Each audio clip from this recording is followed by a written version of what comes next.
You're asking yourself, am I improving?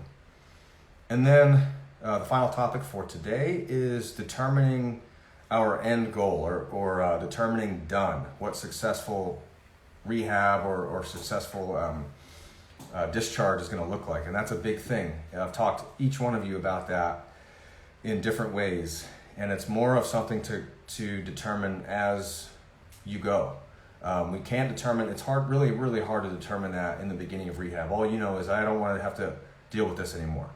Or I want to win a championship, I want to win a gold medal, or I have, these big picture aspirations. But how do we get there? What's the defining milestone for us? And so one of the athletes reached out to me and asked me that, said, things are going well, but what's the end game here?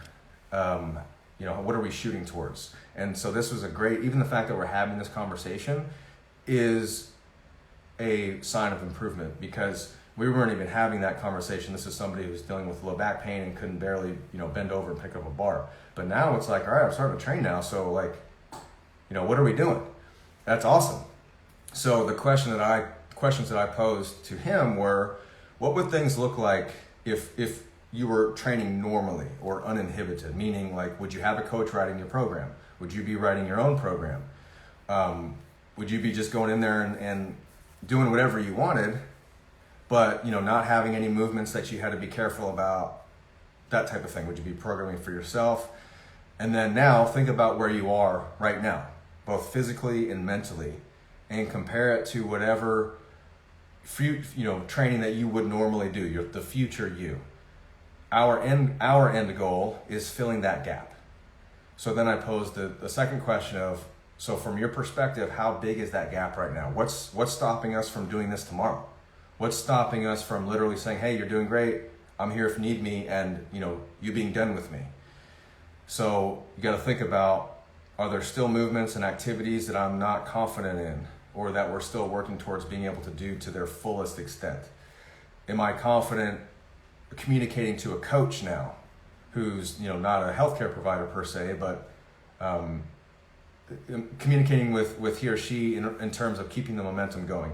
If you're going to program for yourself, have you learned enough through the process with me that you're able to take that on confidently and being able to manage any setbacks, short-term setbacks that happen in the future? So when determining our end goal for each other, determining done, or what successful discharge looks like, start thinking about what normal is to you. Then think about where you are now and what's stopping us from doing that tomorrow. And whatever that gap is, whatever the answer to those questions is, that's our end goal. That's what we are working towards, you and I.